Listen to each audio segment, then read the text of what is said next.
অশ্বনী মুখার্জি পুরপ্রধান হিসাবে যেদিন শপথ নিলেন তার ভাষণের মধ্যে দিয়ে আমরা এই একটা জিনিস পেয়েছিলাম, এই বারাসাতকে তিনি একটু একটু করে সুন্দর করে গড়ে তুলবেন, এরম একটা আশা, এরম একটা স্বপ্ন নিয়ে তিনি সেদিন চেয়ারে বসেছিলেন। তিনি সেদিনকে কথা দিয়েছিলেন যে বারাসাতের মানুষের পথ চলার অধিকার তিনি ফিরিয়ে দেবেন। তিনি কথা দিয়েছিলেন পুকুর ভরাট হবে, তিনি কথা দিয়েছিলেন কোনো তোলাবাজি হবে না, তিনি অনেক কথা দিয়েছিলেন এবং তিনি কি তার সেই কথা রাখতে পেরেছেন? বিধায়ক তিনি বারাসাতের দিকে কতটা নজর দিয়েছে প্রশ্ন কিন্তু সেখানে আছে। বাইরে থেকে বিধায়ক এসছেন, বারাসাতের সেই মাটির টান তার নেই, বারাসাতের সেই ভিতরটা সেটা নেই। হয়তো আগামীতে কোনো একটা বড় কিছু স্টেপ নিতে চলেছে পৌরসভা, জানি না পৌরসভা কী স্টেপ নিতে চলেছে, তবে সেই যে স্টেপই নিক সেটা যেন আইওয়াশ না হয়, সেটা যেন শুধু করার জন্যে করা এরম না হয়, সেটা যেন স্থায়ীভাবেই হয়, সেটা যেন সত্যি সত্যি মানুষের উপকারে লাগে, এই রকমের স্টেপ নেওয়া হোক। নমস্কার, নিউজ এশিয়া চ্যানেলে আপনাদের স্বাগত। আমি সুন্দর হব, আমি সুন্দর হব একটু একটু করে, এই যে গানের লাইনটা, এই লাইনটার কথা মনে পড়ে, এটা বাংলাদেশের বিখ্যাত গায়িকা সায়ানের গান ছিল। আমি সুন্দর হব, আমি সুন্দর হব একটু একটু করে। এই বারাসাত শহরে যখন অশ্বনী মুখার্জি পুরপ্রধান হিসাবে যেদিন শপথ নিলেন তার ভাষণের মধ্যে দিয়ে আমরা এই একটা জিনিস পেয়েছিলাম, তিনি যেন বলতে চেয়েছিলেন যে আমরা সুন্দর হব, সুন্দর হব একটু একটু করে। এই বারাসাতকে তিনি একটু একটু করে সুন্দর করে গড়ে তুলবেন, এরম একটা আশা, এরম একটা স্বপ্ন নিয়ে তিনি সেদিন চেয়ারে বসেছিলেন। কিন্তু তিনি সেদিনকে কথা দিয়েছিলেন যে বারাসাতের মানুষের পথ চলার অধিকার তিনি ফিরিয়ে দেবেন। তিনি কথা দিয়েছিলেন যে বারাসাতের মানুষ তাদের যাতায়াতের ব্যাপারে বিন্দু মাত্র কোনো অসুবিধে হবে না, সেইটা তিনি দেখবেন। তিনি কথা দিয়েছিলেন অনেকগুলো কথা। তিনি কথা দিয়েছিলেন পুকুর ভরাট হবে, তিনি কথা দিয়েছিলেন কোনো তোলাবাজি হবে না, তিনি অনেক কথা দিয়েছিলেন। কিন্তু যে জায়গাটা গিয়ে আমরা খুব বিষাদের সঙ্গে আমাদের এখন বলতে হচ্ছে যে তিনি যে সমস্ত কথাগুলো দিয়েছিলেন সেইগুলো যখন বাস্তবের আমরা দেখি, সেই বাস্তবের সঙ্গে সেদিনের সেই কথাগুলো কি মিল আমরা কোথাও খুঁজে পাই? হয়তো কিছু কিছু পাই, কিন্তু সব ক্ষেত্রে কি পাই? এবং তিনি কি তার সেই কথা রাখতে পেরেছেন? এই প্রশ্নগুলো সাধারণ মানুষের মধ্যে কিন্তু উঠে আসছে। এই যে একটু একটু করে যে সুন্দর করার যে তার আশ্বাস, তার যে স্বপ্ন, সেটা কেন বাস্তবে সেইভাবে রূপদান হলো না? বারাসাত তো একটা পুরনো শহর, বারাসাতের ঐতিহ্য, বারাসাতের সংস্কৃতি, এটা তো সুন্দর একটা ফ্রেমে বন্দি রয়েছে। প্রথম বারাসাতের যে সমস্ত সৌন্দর্যায়ন তার হাত ধরেই হয়েছিল, এটা বলার অপেক্ষা রাখে না। অশ্বনী মুখার্জির হাত ধরেই কিন্তু বারাসাতের সৌন্দর্যায়ন শুরু হয়েছিল, কেএনসি রোড দিয়ে, যদি আপনারা যে মনে থাকে।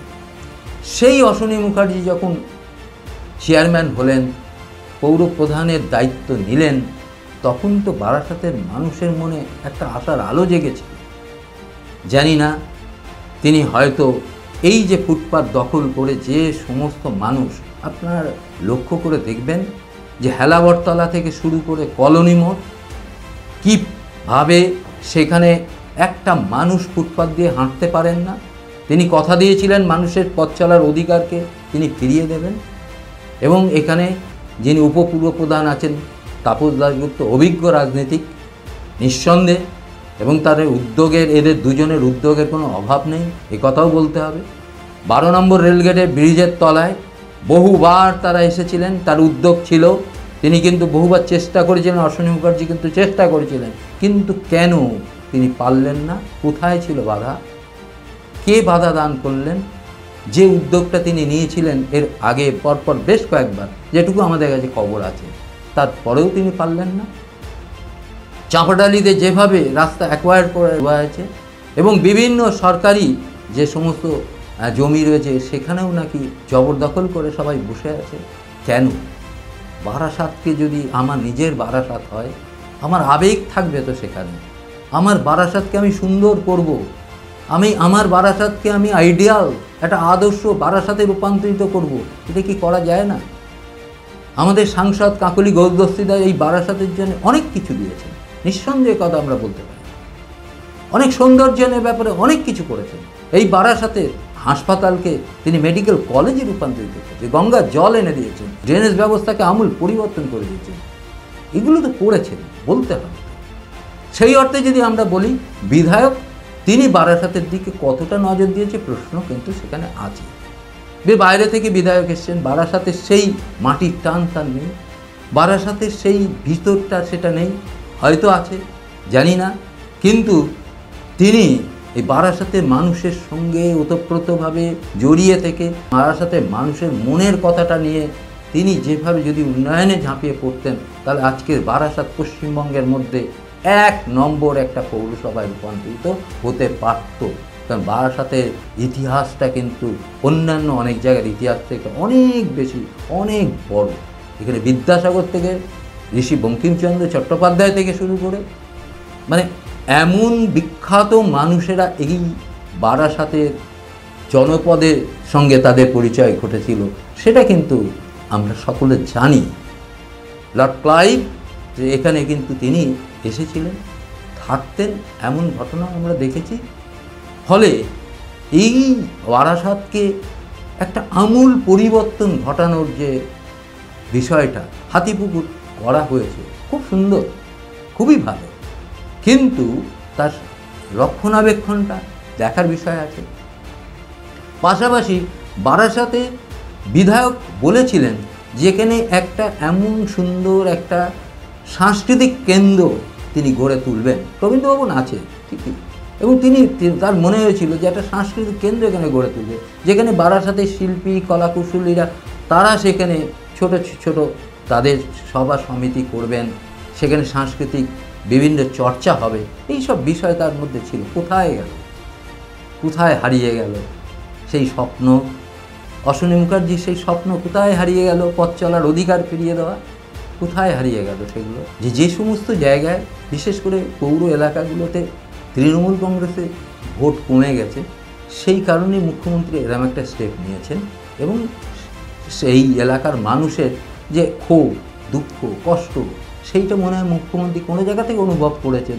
তার জন্যেই তিনি হয়তো সেগুলোকে পর্যবেক্ষণ করেছেন, তার নিজস্ব একটা টিম আছে, সেই টিম দিয়ে তিনি অনুসন্ধান করেছেন। করার পরে তিনি যেটা দেখেছেন যে সত্যি সত্যি বিভিন্ন এই পৌর এলাকাগুলো, সেগুলোতে কিন্তু সত্যি এই যে জবরদখল করে বসা, এই যে ফুটপাত দখল করে বসা, এই যেখানে সেখানে গাড়ি রেখে দেওয়া, এই যেখানে সেখানে এই যে রাস্তার ধারে বসে পড়া, এই যে বিষয়গুলো, এইগুলো কিন্তু সত্যি এলাকার মানুষ সেভাবে ভালো চোখে নেয় না। একটা সুন্দর বারাসাতকে মানুষ দেখতে চেয়েছিল, একটা সুন্দর বারাসাত, যে বারাসাতে যেন সুস্থভাবে মানুষ বসবাস করতে পারে, সেই জায়গাটা কি ফিরে আসবে না? এবং সেই ব্যাপারে কি স্টেপ নিচ্ছে পৌরসভা, সেটাই সাধারণ মানুষ জানতে চাইছে।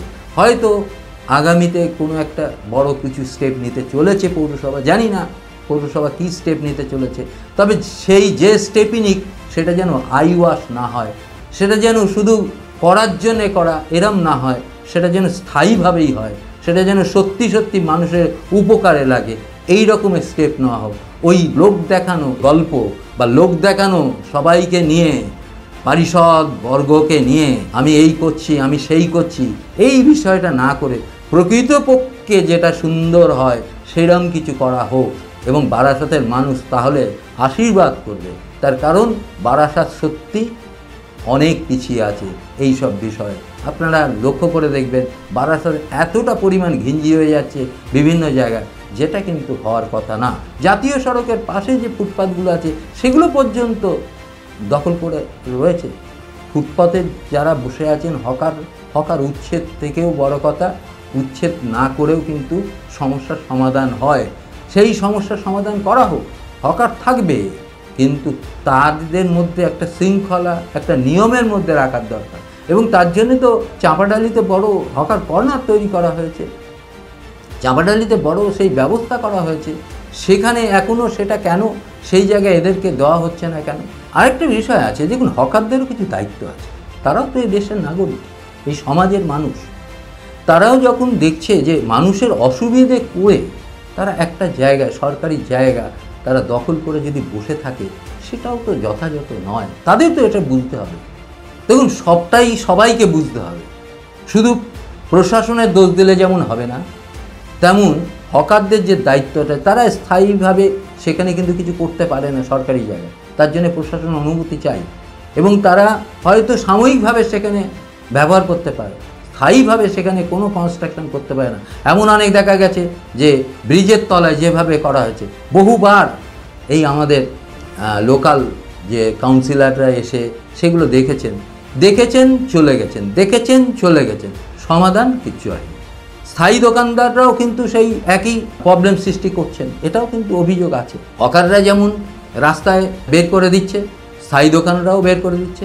অতএব সেই জায়গা থেকে স্থায়ী দোকানদার এবং হকার, তাদের দুপক্ষকেই কিন্তু বুঝতে হবে তারাও এই সমাজের বাসিন্দা, তাদেরকেও যে প্রবলেমগুলো ফেস করতে হচ্ছে এতে যেন না হয়।